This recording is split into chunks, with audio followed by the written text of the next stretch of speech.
Someone get the kid a check. That's right. I put the kiss of death.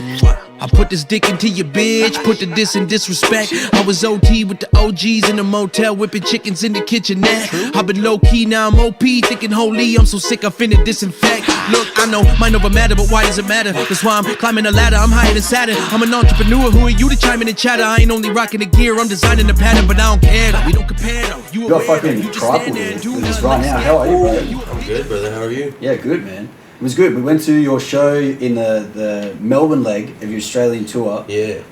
When was that? Friday. It was Sunday now, so a couple of nights ago. 2 days ago, yeah. Yeah, yeah. How was it, bro? Kicking off your first leg of the tour. It was good.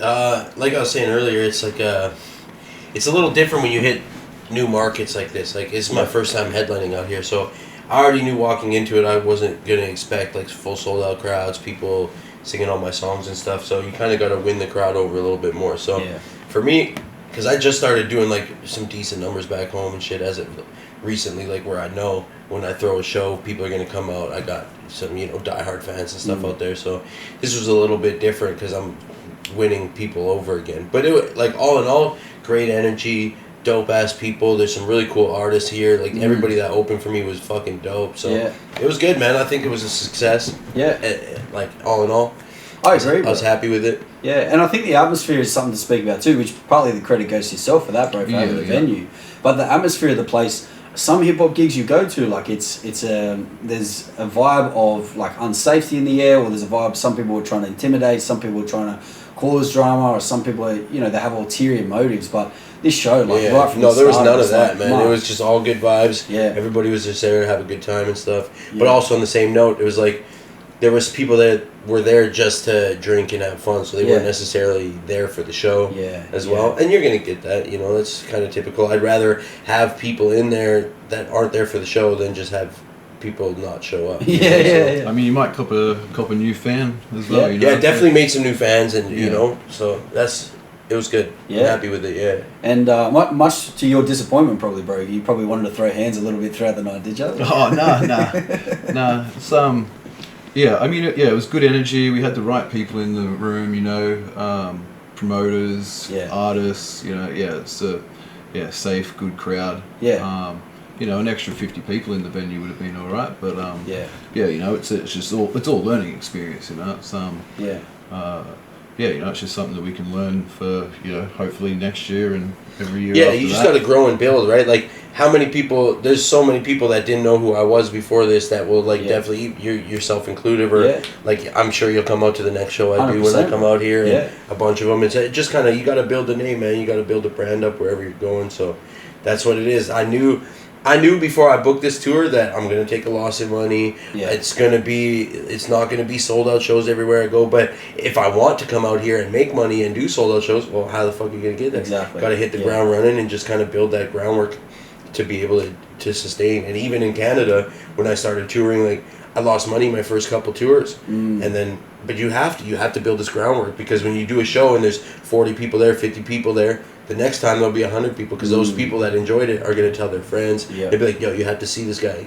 Last time I seen him, he fucking put on a dope show, and there wasn't even that many people here, and he killed it. I'm excited to see what it's like when there's a big crowd with more energy and stuff like that. So 100%, bro. 100%. So is this your first time touring in Australia? No, I toured in 2019 with MERKULES. True. Yeah, okay.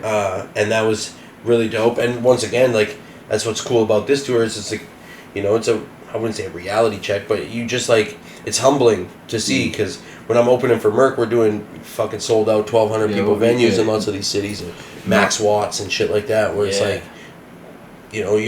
but it's not my audience, so I'm still gotta win them over. But it's kind of the atmosphere. Spoiled might be the word. I was kind of spoiled my first time I came out here. We're staying in 5-star hotels every night, and fucking eating good food, rocking dope shows, seeing it like.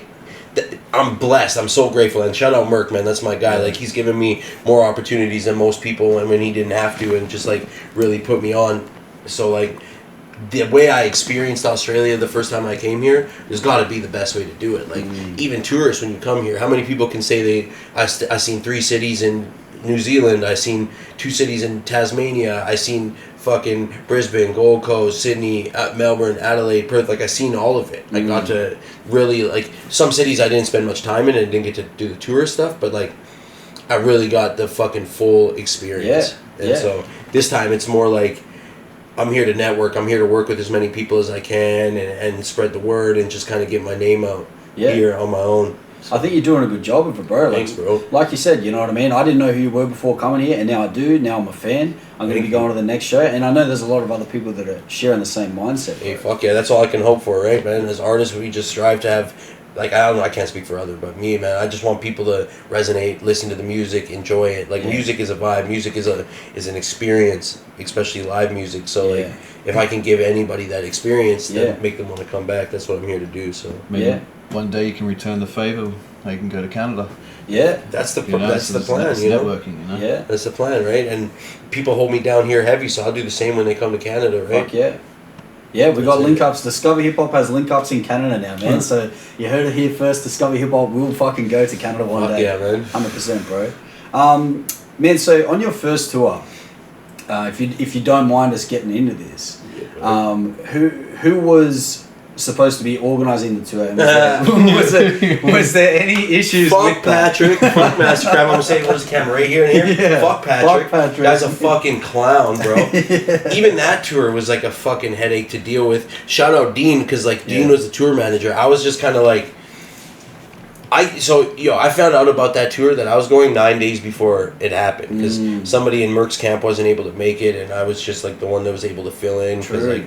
So I was opening every night, but I was also kind of like, just like I was the guy, I was the what would be the word, like the guy on the ground. So like I dealt with Dean on Merk's behalf. I dealt with Merk's management on their, like, just making sure everything kind of went smooth for him. Dean handled the shows, the blah blah blah, all this kind of stuff, and I was just there to make sure that Merk was good, that he was happy, and everything was handled the way that he likes it. And I toured with him numerous times over the years, so I know how he if he goes to a meet and greet, I know what you need to have set up there and what he expects and blah blah blah. So yeah, it was like it was dope in that sense. But yeah, Patrick was one that fucking booked it, and he's just a fucking shit show all over the place. He's obviously got way worse. Like, I don't know if you've seen the video that Collins and Madchild posted. It's just like, I can't imagine anybody having to work with that guy. So, but from our end, there was only a couple instances where it got like really hectic.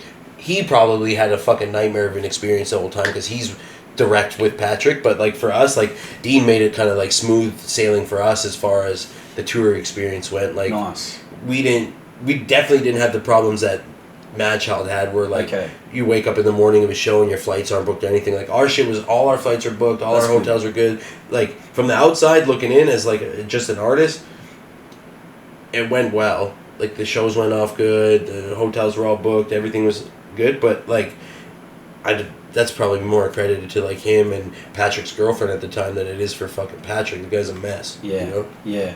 Man, it seems so crazy. It seems so crazy that that's the example that we're setting in Australia for international artists. I wouldn't say that's the example you're setting for international artists. And I think, I mean, this is just my personal opinion, but like, I think them going on and keep posting it hurts the Australian scene more than it helps it, because it gives that impression that that's what's happening, you know? I think Madchild needed to address it just for the fans' sake, but I think after one post, you don't got to keep accentuating it, because that's what'll make it look bad. Because when you have all these eyes looking at, oh, this is the guy running Australian hip-hop tours. Well, guess what? He's not the only one that makes shit happen. He's not the only guy out here. So I think even me just being here, there's so much more to offer than what's being projected there. And I think that's not the message that's being conveyed in that sense, right? I think more they're saying, this guy's a fucking idiot, like, you don't represent Australian hip-hop, blah, blah, blah. But while saying he doesn't represent it, that's what they're pushing as what the representative is. So it's like, I think there is way more to offer, and people see that. Like, how many other guys have toured out here that had decent experiences, like, you know? I think it's interesting you say that, because that is a perspective I haven't looked at it from before. Yeah. And I see that perspective, and it makes sense. I think there's a line somewhere in between, because also not calling out that behavior almost enables like other people. Yeah, you have to call it out, you know, and that's why I said the initial post, you kind of like, you know, need to let, but I think to call it out is like for your fans' sake, and to just let people know, like, you don't work with this guy, you know, but like, I don't know, and that's just personal opinion, but fucking posting a video of you just throwing around a fucking drunk promoter doesn't really do anything to help anything. It just like, You know what? If Mad Child and if Cogs are fucking thinking with their marketing minds, they're gonna do a tour very soon after this called Fuck Patrick. Fuck Patrick tour. And but even then, that just kind of gives him more shine than he needs, right? Like, yeah. I think it's like It's a great way to sell out a tour, though. Yeah, but it also, you're promoting him. Yeah. Do you know what I mean? Like, all it takes is a poster to it. Like, I've seen so many Australian artists talking about this already. So this is common knowledge. The guy's a fucking loser. Yeah. Don't work with him. You know what I mean? That's true. Yeah. The guy beats his girlfriends. He fucking treats artists like shit. Doesn't handle anything. Shows up to show or hotels at 10 in the morning drunk. Like, we know that the guy is a fucking idiot not to work with him. So at that point, it's like anything else is just beating a dead horse. Yeah. You know? Yeah. No, that's true, bro. And I think there's a lot of unnecessary negativity in the hip hop scene in Australia, and I think that's a good point that maybe we can acknowledge that and make sure we put it out there and say our peace of mind, but don't drag it on. You know? Yeah. And like I said, I can't speak for anybody. These are my personal views and beliefs, but like at this point, like I wouldn't keep posting what is bad about it. I'd be like, here's what we can do here's what we can do on the other side. Like, you want to when you diverge, or I can't think of the right word, but when you indulge on the negative, that's what people are going to think. You're going to have a negative thought, as opposed to when you like show what the good side of it is. That's what you want people to see. So hopefully the next couple posts that these guys make are like, at least Cogs, like Mad Child won't be back here for a while, so he can't really speak for it. But it would be probably a smart idea for Cogs to make a post of him doing a good show and be like, this is how it's supposed to be done. This is what we're capable of out here, and this is what we can do. Because for the one idiot that's here, there's fucking hundreds of people that are probably capable enough to do it and still make the shit look good. So I don't know. Yeah, fuck yeah, man. I appreciate the positive and optimistic outlook on it too. I try to have an optimistic outlook on anything, because even all the negatives are just learning experiences. You learn. Like, we knew back in 2019, I'm not going to do another fucking tour with Patrick. What was it like when you, because that was your first time touring Australia, right? Yeah. Was that your first time coming to Australia? Mm-hmm. And so did that leave any impression on you, did it make you think of Australia in any different way than what you did before you came? No, it just made me think of Patrick in a different way. You know what I mean? Because everything else was fucking kosher, bro. The fans were super cool. The artists that we got to work with while we were here are super cool. The vibes are dope. The people I met, like Dean, are fucking gems. Like, bro, I met one of my best friends now. It's complete. Like, me and him get along very well. I fucking love the dude to death. He's such a legend, man. He brought me to UK and Europe just last year in May. So much. And, like, yo, listen, for people that have a buzz like that, he's got to be one of the most humble people I ever met and down to earth. Like, he doesn't have to work with me in the capacity he does. Like, you'd be an idiot to not see that, like, it helps me way more than it helps him for me to do music with him. But he doesn't care about that. It's not about that to him, And I don't think art should be about that. Like, we're still a business, and you still got to be smart with your decisions and how you present. But, like, to be able to give an alley-oop like that. And I've been blessed enough to have people in my corner that believe in me enough that want to fucking... you got to know what you're doing. Like, it's not like he's naive to the fact that it helps me. So, like, I appreciate the fuck out of that. And I have friends, Merk is same shit. Fucking, I don't know if you know DTG or Lil Windex, same guy. That's like my best friend in the fucking world. And he amply helps, like, I'm fucking not even saying real words, but he's helped me an ample amount of times where it's like, this guy has given me so many eyes, so many opportunities. And just out of the love, bro, like, he tells me all the time, I fucking believe in you, I want to give that guy all the flowers he deserves in the world. He's a fucking creative genius. He's a great human being, and I'm just like, at this point, I'm just grateful to have people like that. So, back to your original question, that's what I think of. When I see Australia, I'm like, yo, I met this guy that is just the most fucking humble, down-to-earth human being, genuine, one of the nicest guys I've ever met. Like, that's what I take away from this, is the people like that I met. It's like, the culture out here is fucking amazing. The people out here are mad supportive, and like, I just reached out to you cold, never knew who you were. I was like, hey, I'm gonna be out here. I'd love to do as much media and promo as I can. And you're like, yeah, fucking surely, let's go. You came to the show, you filmed shit, that's what I think of when I think of Australian hip hop. Is like, there's dope people here. Because you're big, but you're small. You're kind of not small, but you're isolated from the rest of the world. Like, there's a lot of North American acts that do well out here. There's not many Australian acts that do well in North America. So like, if I can help bridge that gap even in a small little way, I'd love to do that. Like, I really want to get Complete and OMAC out to Canada, and like, for what I can do at least, you know. See, Complete, right, goes without saying, one of the best rappers, if not arguably the best rapper in the country. He's amazing. Technically, there's nobody that can match it. Nobody. And of course, like, I love him a lot, but I wonder, like, he has a very Aussie twang, right? Mm-hmm. How is that received in Canada, and do you know much about how it's received in the US? Well, he started, like, funny story. I was at just a random rap show in my hometown one day, and I seen somebody wearing a Complete shirt in the crowd. True. And he didn't even know who the fuck I was. Yeah, nice. So, and he's from my city. Okay. And so I walked up to him, I'm like, yo, you're wearing Complete, blah, blah, blah. And I'm telling him, yo, that's my bro. I done music with him. He's like, holy fuck, that's crazy. Like, I just found this guy on the internet. So his song Jordan recently started to go viral on TikTok and like kind of like made waves around the world. And I think it's received pretty well. Like, and especially now, like, I think the UK opened a lot of doors for that because like, I know you guys would probably hate on this, but from our perspective, like accent wise, it's kind of similar. Like there's a lot of differences. Don't get me wrong. Like you try to do your Aussie accent and it comes out English. Yeah, but it would be the same as like the craziest thing I've to us, Canadian and American are way different, but to you guys, it probably sounds very similar. That's true. So it's it's the same kind of. You have a similar type of phonetic. Yeah. When you're speaking your words, like you don't really pronounce your R's like we pronounce the R's and stuff. So like, I can definitely tell a difference, but I think the UK being so prominent in the States now, when you have artists like Central C and Stormzy and shit like that, really has started to open doors for the Aussie hip hop. And there's a couple guys like Hilltop Hoods, Bliss and Esso that have toured Canada and stuff, and they do decently well, but I think it's the doors are starting to open a lot more now, and it's getting perceived a lot better, and more people are open to it. Like even that 1-4 documentary is streaming on Canadian Netflix. Right. Okay. So like you know, because I remember I seen them post about it. And I was like, oh, I hope that's on here. Yeah. So that in itself is just super dope. Have you seen the doco? Yeah, it's dope. Dope as fuck, man. Yeah. 1-4 was like when I first came here the last time. That was one of the first Aussie acts that these guys put me on. I don't know if it was Merk that showed me or if it was Complete or who it was that showed me them, but like, and from there I just started like diving into other shit, and I found other guys like Cursor and Chillin' and stuff like that.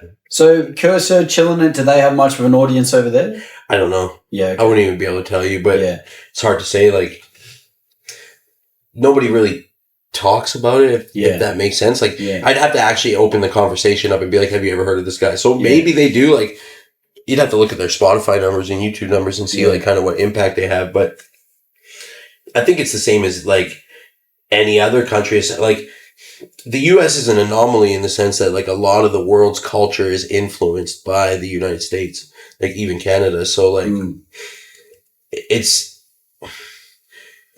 it's easy for a US artist to get recognition outside of the US because that is kind of the standard, especially for hip hop. Like hip hop was invented in New York. This is like, you know, all of the biggest artists in the world in hip hop are from the States aside from Drake. And like Drake kind of started to finally put Canada on the map, at least to a sense where people take it seriously. Yeah. Before we were always just kind of like the corny fucking soft backpack guys, you know.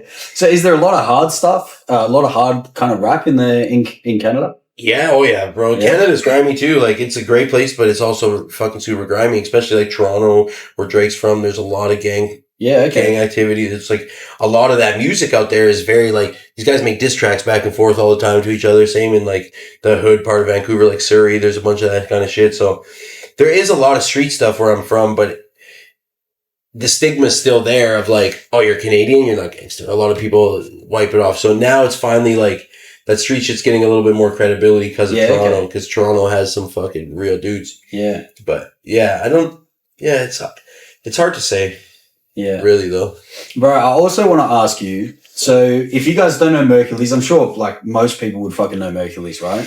But how would you describe him to people that don't know him? Like he's a pretty intimidating looking dude, right?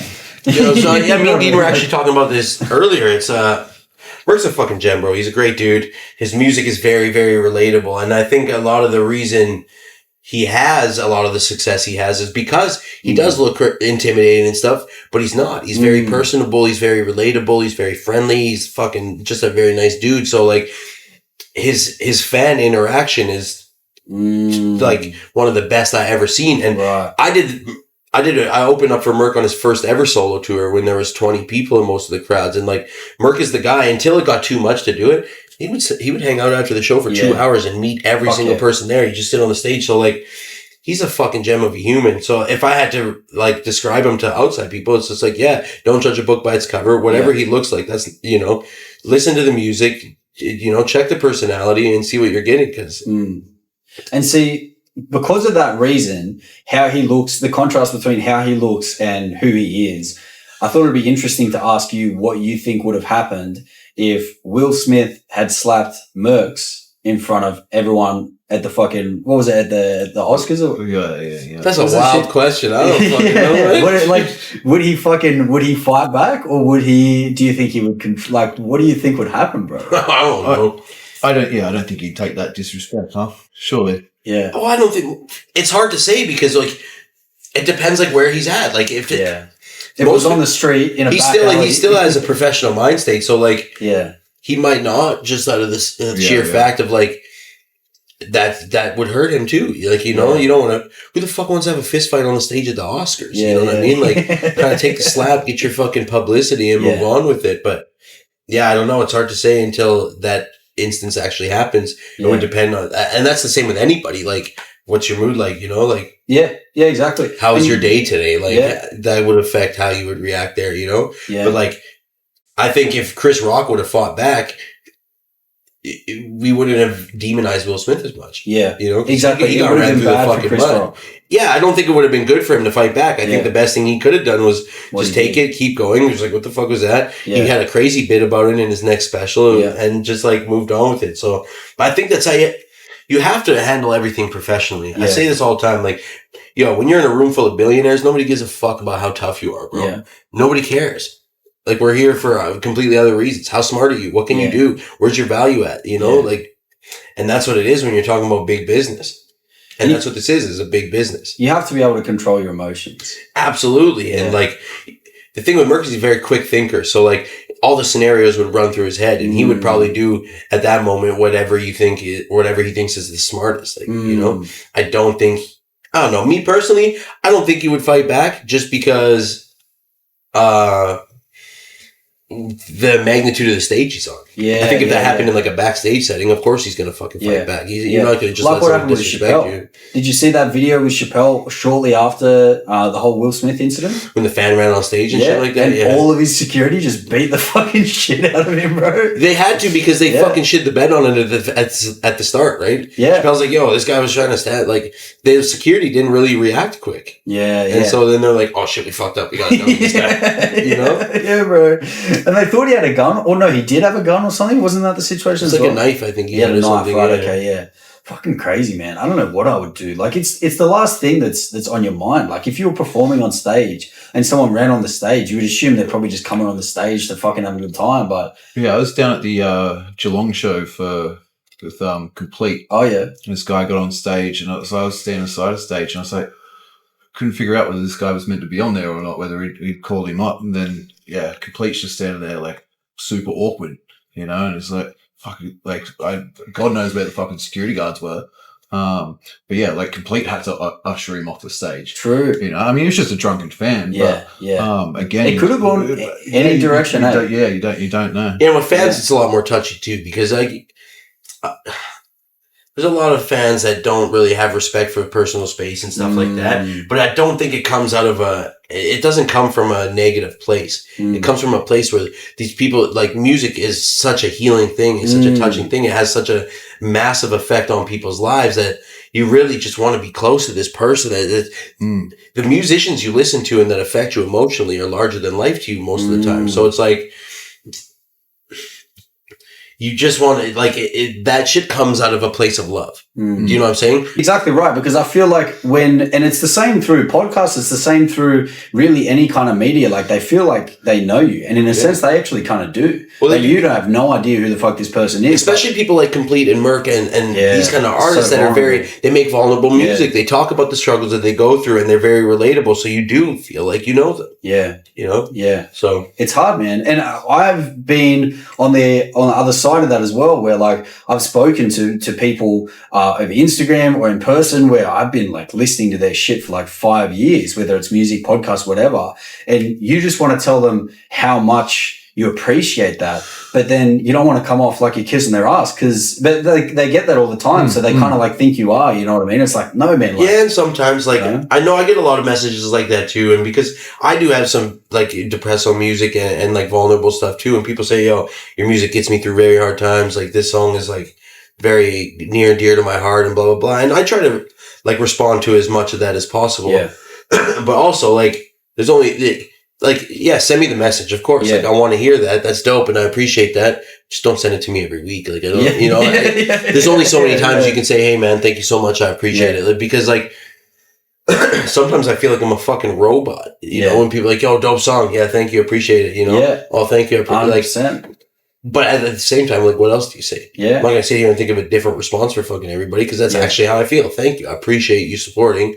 But, like, you know, yeah, sometimes it sounds kind of redundant to say the same thing over and over again. And like, I feel the same way, bro. And I also find, at least for me, I don't know if you get artists, because I suppose a lot of your fans are probably not necessarily artists, whereas most of my followers, almost all of them, are rappers, right? Yeah. And so I've got people hitting me up wanting me to check out their music all the time.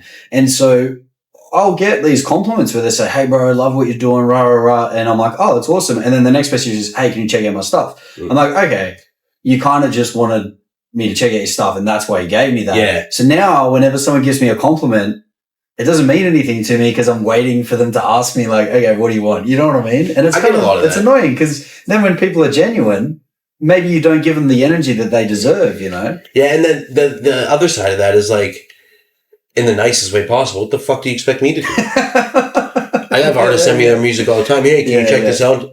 It's like, what, you just want validation? You just want the approval of me? Like at that, you know, at that, and even after that, like, what does that do for you other than boost your ego? Like, which is like, I get it. Some, you know, like people just want to know, you know, what you think of it. Yeah. Because they look up to you and they have a high level of respect for you. So the same way as like, I would love for Eminem to listen to my music and hopefully tell me that it's fucking dope. But like at the same time, my brain is like, don't bug this man, you know? Yeah. Not exactly. that I know Eminem, but you know. Yeah. No, but exactly right, bro. And if you ever want that opportunity where you can build a relationship with him, you don't want him to remember you as the guy that was constantly bugging him, like, hey, check it out. Yeah, exactly. So, because instantly you're putting yourself like below him, you know, and it's going to be hard for him to actually respect you when you're constantly just being that person, you know. Absolutely. Bro, I wanted to talk a little bit about what independence means to you, because you're very independent in your music, in your career. You like to do a lot of stuff yourself. You produce, you know what I mean? You do all these. I do pretty much everything myself, yeah. Right. So, yeah, what does independence mean to you? Why do you like it to be that way? And just wherever that takes you, bro. Well, I'll be the first to say I don't necessarily like it all the time. Like, if I could afford to hire people to do certain things for me all the time, I would. But first off, 2024, like, it's low attention span. You got to constantly be putting out content and stuff. So if I wanted to drop a reel every fucking day and I had to pay a videographer to edit, like, I'm not gonna be able to make music anymore. So I had to learn how to edit videos. I had to get a camera. I had to learn how to do my graphic design. I make all my beats. I book my tours myself. Like, the other side of it is nobody's gonna do fucking shit for you. You'll never expect somebody to work harder for you than you're gonna work harder for yourself, because, like, and in very rare forms, sometimes you'll have a friend that's like, I believe in this guy so fucking much, I want to do anything to get him fucking there, which is dope, and we all need people like that, but the reality is, we don't have that. I'm 33, bro. Most of my friends that I came up doing music with that would do that, and that do feel that way, have kids and a full-time job, and they can't just invest 8 or 10 hours a day into working for me when I don't have, like, the budget to give you a full-time salary to pay your bills and feed your kids. So I think independence is the most essential thing you have to be now. You have to be an independent in certain ways. Like, labels aren't blowing up artists. They're not breaking artists anymore. No label's going to invest $1 million into you to get your etiquette right and make sure your image is on point and everything's good. The labels signing you nowadays when you already have done that for yourself. Yeah, yeah. So you need to be independent. You need to know the business side of it a bit so you're not getting fucked over, and you know how to present, how to talk. Like, you know, you want to get on a big opening slot that's in your city and you don't know who it is. Well, how can you show this person that you are actually worthy of it? Like, it's one thing to be like, hey, I want to open for the show. It's another thing to be like, yo, here's my artist resume. Here's what I've done. Here's some clips of me performing. Here's why I think I can benefit being on the show, blah, blah, blah. And I think that all comes from knowing how to be an independent artist. That artist resume. I haven't heard that phrase before, but that is fucking brilliant. And I imagine I'm picturing like a portfolio, right? Well, I mean, it's probably more just like a EPK, really. Well, like there's an EPK and then there's an artist resume. So. Yeah. Oh, yeah. Any ones that I've usually dealt with. An EPK is like a one sheet that just kind of says like who you are and a little bit about you. Yeah. So it's like, electronic press kit. Oh, okay. Yeah, So cool. Yeah, right. generally, like, you know, I mean, they get dumped on me in Google Drives now. Yeah, okay. Yeah, you know, it's got, reels, flyers, any kind of material that they're like, you know, you can use these to promote, give you a bio. So a lot of artists will, that's like one thing you need if you want to like open. You see, here's an EPK, here's a one sheet. Here's who I am. Here's like what kind of streams I got. Like my EPK and my artist resume look completely different. Like this is my artist resume. It looks like an actual resume. Wow, here's all my accolades. Here's like my skills. Like I rap and I sing, I tour management, beat production, songwriting, clothing design, video editing. Here's my awards. Here's my contact. So it's like this is a very, very short form bio. Is an EPK will kind of have a bio. Here's like all my tours. Here's my releases. So your resume is literally like. So it's a nice Canva template there too, by the way. Yeah, I didn't make it, so. Yeah.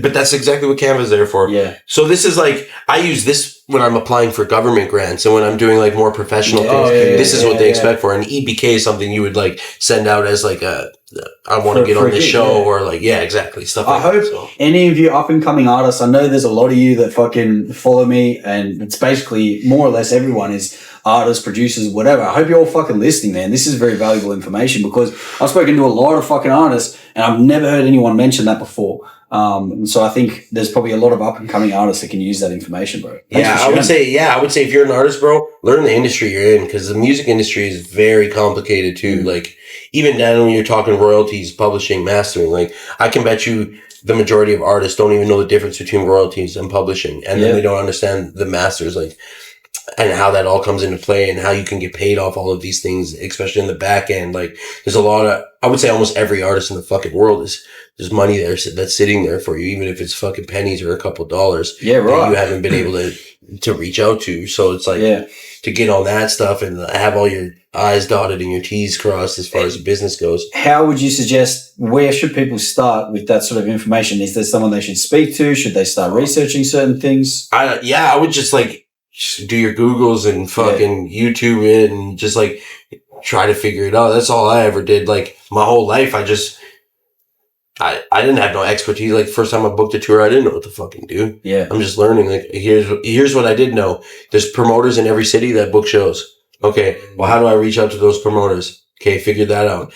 How do I sell myself? Because the first couple tours I booked, I'd have to send fucking giant paragraphs, EPKs, bios, and try to convince these people to just book me even for a fucking $100 in a hotel room. Now, like when I'm in Canada, it's kind of like, hey, do you want to book this next tour show I have? They already know who I am, so it's kind of easy. Like, okay, we discuss money. Is it worth it? If it's not, yeah. And even just like a reputation too, aside from a relationship, like, so. Yeah, just kind of learn the business, get in there and like get your feet wet because nobody's going to work for you. So fucking figure out how to do it all and get it done. Yeah. I love that, bro. I think that's very important, you know, understanding the industry and also understanding that you need to stand out. Yeah. When you're talking about selling yourself, like you would have, well, no, actually, I'll correct myself. You probably would have a very clear idea on how many people message me more or less the exact same fucking message. Hey, bro, love what you do. Wouldn't mind if you checked out my stuff. Mm-hmm. Hey, bro, love what you do. Wouldn't mind if you checked out my stuff. And it's like you need to try and put yourself into the perspective of the person you're reaching out to and understand what do they want from you and how can you stand out as someone that's worth their time, because it's not that these people that are hitting me up or that these people that are reaching out to these promoters aren't worth their time. It's like, how do you show them that you are? Yeah. You know? No, and I've said this one thing a lot too, especially recently, but like self-awareness is key, man, in music. And a lot of artists aren't self-aware. A lot of artists just want to see their face on a flyer. They want, you know, like, they don't really actually look in the mirror and try to like figure out. And I'm guilty of this too, especially for the first like long time.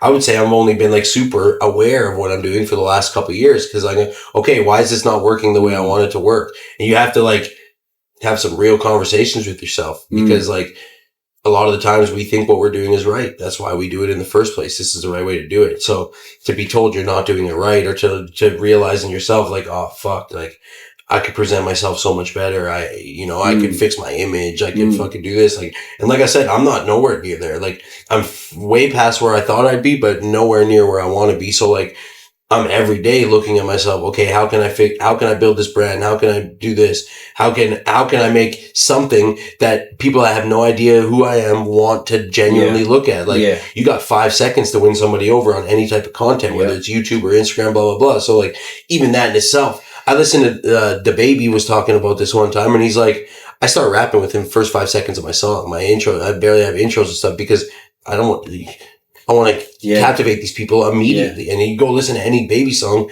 it's like boom, boom, boom. The guys start rapping already. It's like you're not even fucking wasting any time. You're just getting right into it. And I think it should be like that with every type of content that you make. Look at, and Mr. Beast I watch a lot of Mr. Beast like interviews. He's straight into it. He has the fucking formula down, like from everything to like, okay, the first 2 clips are this, the third clip is this, the 4th and 5th is this, the 6th is this. Like, you know, when you watch a Mr. Beast video, within the first 15 seconds, you know everything that's going to happen in that video, but you don't know anything that's going to happen in that video. And he's got you hooked in already. Like, you know the ending, you know how it's going to end, but you're so intrigued on how he got there and blah, blah, blah. Like, you know, I just bought a private island. I'm going to give it away to one of these fucking blah, blah, blah, blah, blah. You see pictures of all the island. You see, like, you're flooded with this shit right off rip. Like, I wouldn't say overstimulated, but you're almost overstimulated with everything. And now you're like, okay, I need to keep watching this, you know, as opposed to like, if I just start a video by me talking, okay, now today what we're going to do is I'm going to give away this. And then, whatever. Cut out all the fat. You need to get straight to it. 100%, bro. That's been a big learning process for me as well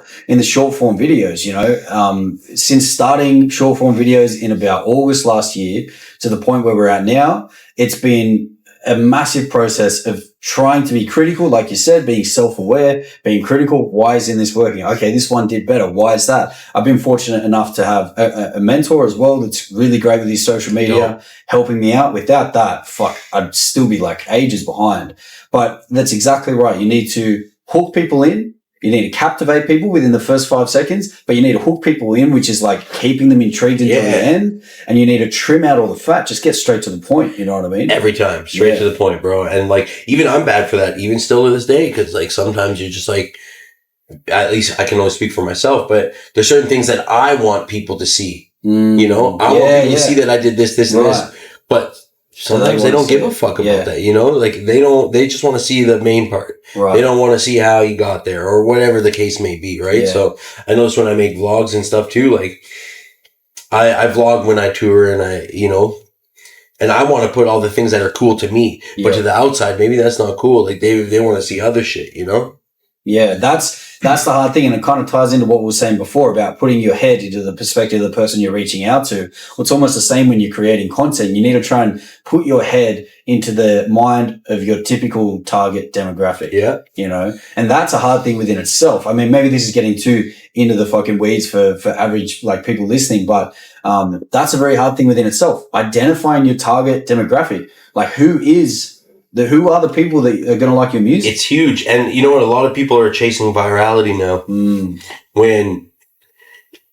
And even I was for the last little bit. And over the last like fucking 6 months to a year, I've really I switched my goals. I stopped trying to reach all the people I didn't know. And I started servicing the people that actually support me. Like, and now I'm fucking, and not that I wasn't before. Like, I try to be as like interactive with my fans and stuff like that. But like, I'm focusing on the people that already support me, because these people are already supporting me. And with that, the growth will come. The better you are with the people that already support you, the more they're going to want to push your shit and promote it. Like, hey, you have to hear this. So then, like, my fans do mad work for me, and I fucking love them for it. Like, I have certain fans that tell everybody, like, hey, you got to come see this show. You got to listen to this guy. He's fucking dope. I love him. So those are the people that you should be servicing the most, is the people that are already supporting you. And then your second priority should be making new fans.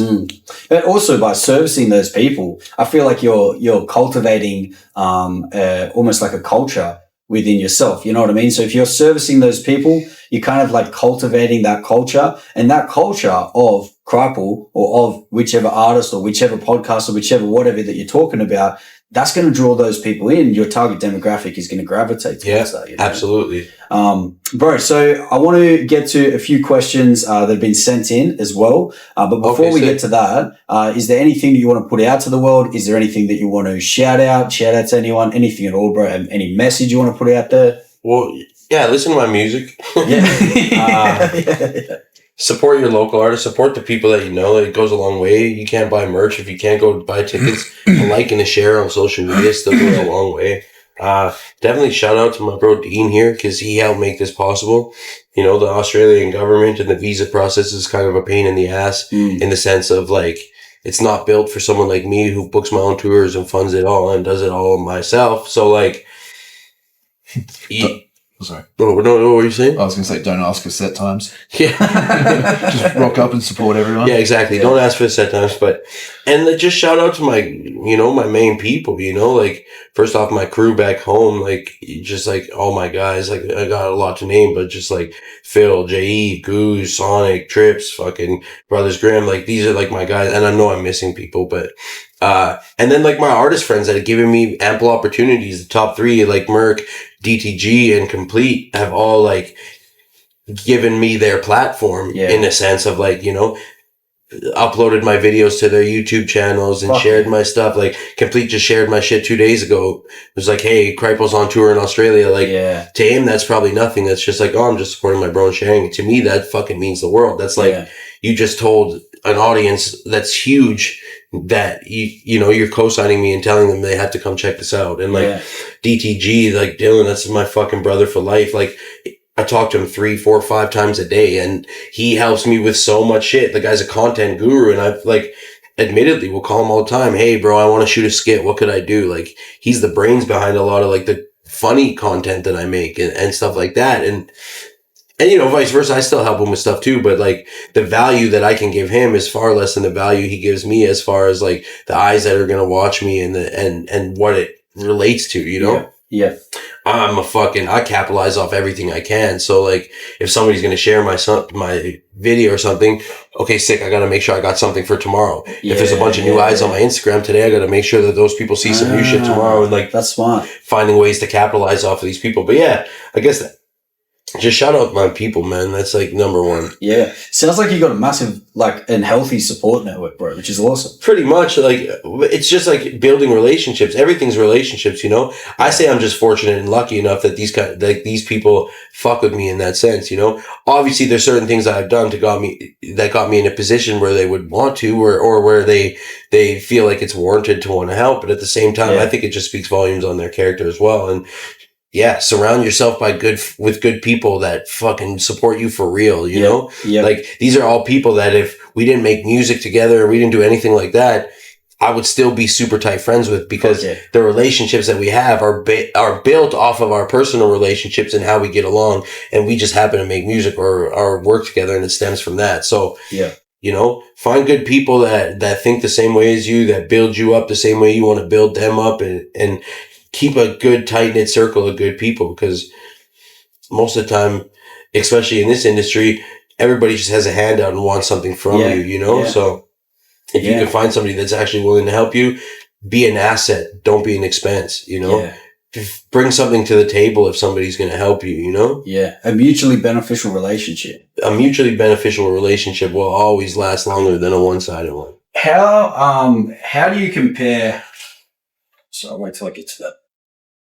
How do you compare like the because you were mentioning in the industry a lot of people just want to like fuck you around, right? Or they want to take stuff and not give, and there's no back and forth. That's obviously a big thing here in Australia as well.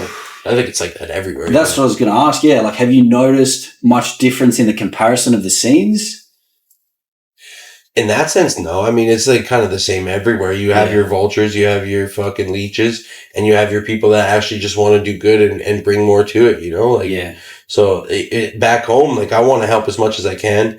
I'm not really in the greatest, as much as people may think I am. Yeah. Like a lot of people think I'm rich. I'm just a fucking struggling artist getting there day by day. Yeah. I present well, and I'm smart with like the finances I make from music go right back into the music to keep building, you know, like, Fuck yeah. So yeah, like, that's the way it should be, bro. The difference there, I think you're going to have your good people and you're going to have your bad people anywhere you go. Yeah. Learn how to spot the bullshit. Yeah. You need an amazing bullshit detector in music, because so many people try to sell you a dream, sell you a service, sell you a this, like, you know, and it's just like, learn to figure it out.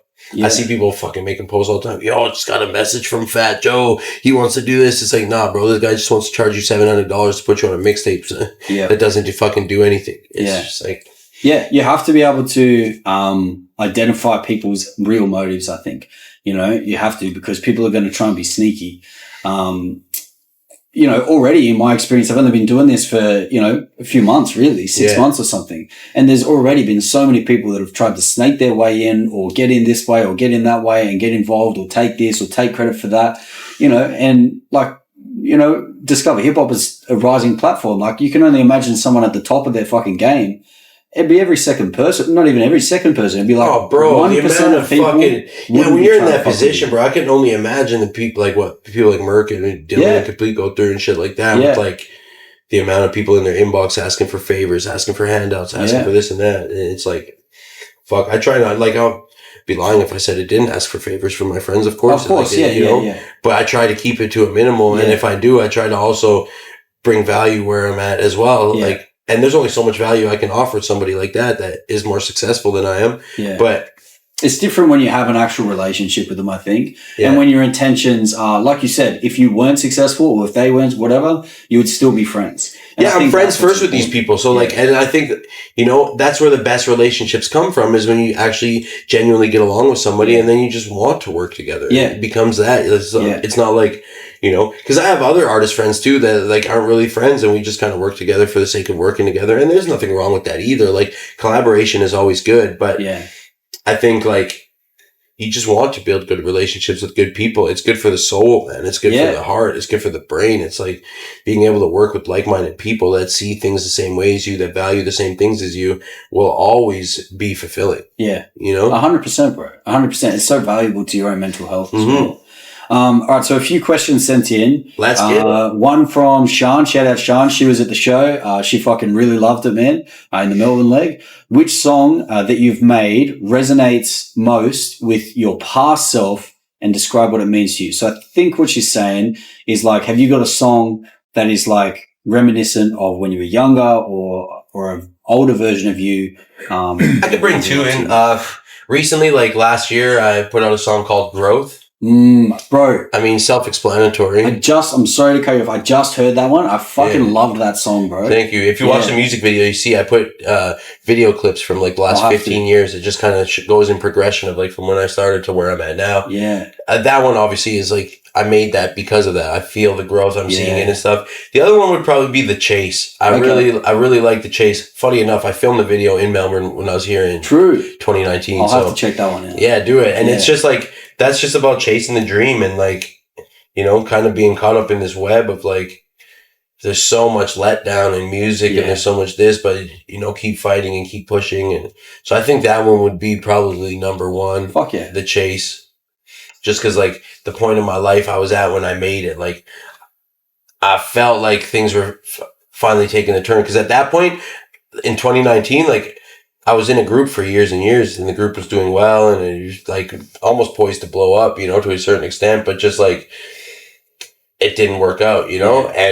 So I was just really trying to find myself at that point. And at the same time, I went through a bad breakup and my head was in a fucked up space. So like the 2019 was a crazy year. I did Merk's Canadian tour with him. I did Windex's Canadian tour with him. I toured with Yellow Wolf that year. Then I went and did fucking the Australian tour. And I kind of like, I was like, okay, I see a light. Because I didn't know what I was going to do. You know, you spend like 7 years in a group and this is like all you know. And all of a sudden it's like, okay, back to the drawing board. What am I going to do? So that song was like kind of like made to be like, okay, yeah, I'm still chasing this. I'm still doing this. I'm not where I want to be, but like we're going to keep chasing this fucking dream. So yeah, fuck yeah. That one resonates. And it's a crowd favorite too. Yeah, fuck yeah, man. Another one that we've got. Who won out of Coles and Raptix? Oh, God, obviously. We're doing exactly what we said we shouldn't do at the start of the episode. I mean, if you're looking at it like that, I mean, nobody won. Patrick just lost. Yeah. That's kind of like how, like... Oh, in a sense, everyone lost because they suffered on the tour. Yeah, because I was just going to say, what did Cogs gain from that? Yeah. You know what I mean? Yeah. And what did Mad Shop gain? Nobody really gained anything. You just had a fucking shitty tour experience and stuff. But I think nobody won. I think Patrick lost. I think the other guys, I wouldn't say they lost in a sense, but they just, you know, at least it's nobody come to wants to light work now. Yeah. You know, I think the reason that it got put out was, you know, sometimes like these fans don't know about who a promoter is or what a promoter is, or, you know, so like if these like shows fuck up or whatnot, it's it all reflects on the artist. Yeah. I mean, it can fall on the artist or it can fall on the venue, you know, like I've tried to open, the venue and the artist isn't there, you know, doors are meant to be at 8. We can't do it until 9. Yeah. You got people standing out the front fucking screaming at the venue going, you know, you guys are fucking idiots. Yeah. And it's like, and it's not us, it's not the venue. Yeah. Or, you know, or it's not the artist, you know, or if like the artist has to cancel a show, where's my money? You know, if they've got to refund the tickets, and if someone's spent the ticket money, who's paying for that? Yeah. You know, exactly. And it's not the artist, because sometimes the artist, you know, doesn't have all the money in the world that some people think they do. Yeah. You know, and Shout out that. and yeah, you know, so like it does need to come to light. People need to take, you know, or like consequences for your own actions, sort of thing. You know, it's like that. Like, a lot of that Patrick shit's been going on for years. Yeah. You know, Exhibit threw a chair at him. I think he had a fucking reason. No shit, man. Yeah. I feel like the winner, really, was the Oz music scene. Because he's gone. Well, he's weeded out. And exactly. That needed to come to light. Because, like, exactly like he said, not a lot of people see what happens behind the scenes, and it all falls on the artist or the venue or something like that. Because, like, if you got tickets to somebody's show and they don't show up to the show, you're like, man, fuck this guy. He didn't even show up to the show. Yeah. You know? So, and that's why I think, you know, Matt had to make a post like that, because it's all falling on him. Yeah. So could you imagine what fucking Mad Child's DMs would have looked like? Yeah. He would have been getting fucking pumped because, like, you know, there was no shows for New Zealand or wherever it was, you know? So he'd probably just getting sick of that, you know? He probably lost fans or whatnot. And he's like, well, fuck it, you know, damage control time now. Yeah. Boom, put it out. Yeah, you look like it doesn't look like a snitch. It's just like, you know, it's, I respect him for calling it out, to be honest. Well, like, but you know, fuck, how many tours has Mad Child done with Pat? You know, so, right. You know, he's probably just at fucking wit's end. Yeah. We got one more question from someone that wrote in, VV Michael. Actually, we were checking out his music on the thing. So he wants to know, which I think I already know the answer to this, but what is your purpose in life? Fuck, bro. Growth. Yeah, right, okay. I think growth is the meaning of life. I think the meaning of life is progression. But my purpose would have to be, fuck, man, that's a really hard one, but I would, like, spread love, man. Yeah, okay. If I had to have anything like what I would want my legacy to be, if I died tomorrow, I hope people would say, like, he just wanted to spread love and positivity. He wanted to, you know, that I think my purpose is to help people through my gift in life. Fuck and in turn, that just turns to spreading love and, like, you know. Yeah, that's sick, man. Because music, like we were talking about earlier, music helps the majority of people heal. Music, you know? Music's generally always there, more so than, you know, maybe friends or family. Yeah. You know? It's like you can just fucking turn Spotify. There's music for when you're happy. There's music for when you're sad. There's music for when you're excited. There's music for all of that. So, like, my purpose is to invoke that emotion and what you're feeling and try to help you relate or let you know that you're not alone in something, or let you know that somebody else feels the same way. And, like, I think, that would be my purpose. Oh, that's awesome, bro. That's a beautiful way to end it as well. So, thanks, shout out KRYPLE. Thanks for coming on. Thanks for shout out Discover Hip Hop, man. Fucking oath. Make sure you subscribe if you're not. Yeah, appreciate it, bro. And shout out, bro, for coming on. It's Dean. Shout out Dean, man. Yeah, good. I didn't want to fuck that up. No, you're right, I don't want to use your name. Yeah, shout out Dean for coming on. Fucking Half Naked and Almost Famous in Footscray. Fucking check it out, man. Like, I went there for the first time. It's the venue, by the way. I went there for the first time on Friday. Genuinely, honestly, and this is not just because you're here, but if you're considering the whole overall experience, it's the best fucking venue I've been to so far, because the other really good one I've been to is Shot Kickers. Okay, yeah, I'm still yet to be out there. That's is that Thornbury? I don't know exactly where it is, but North it's of it. definitely worth going to, bro. Yeah. But the one downside that they have that they can't have over you is the size, bro. It's a very small place. Yeah, right. Okay. But great venue. But Yeah, bro, yeah. the layout of your venue, I think there's a lot of potential there. Yeah, so sweet. who knows? Might be the main fucking hip hop venue in Melbourne one day. Yeah, Who knows? maybe. Yeah. It just looks like my bedroom when I was 20 years old. Yeah. All right, man. Much love to both of you. Much love to all of you. Hey, And we'll chat to you guys later. Peace. much love. Fuck yeah. Hey, bro. Oh, That was sick, bro. oh, hey, thank you, brother. Sorry, bro. Appreciate it. Thank you, man. Okay, Thanks for coming on. Oh no, thanks for having me. That's all right. What do we do?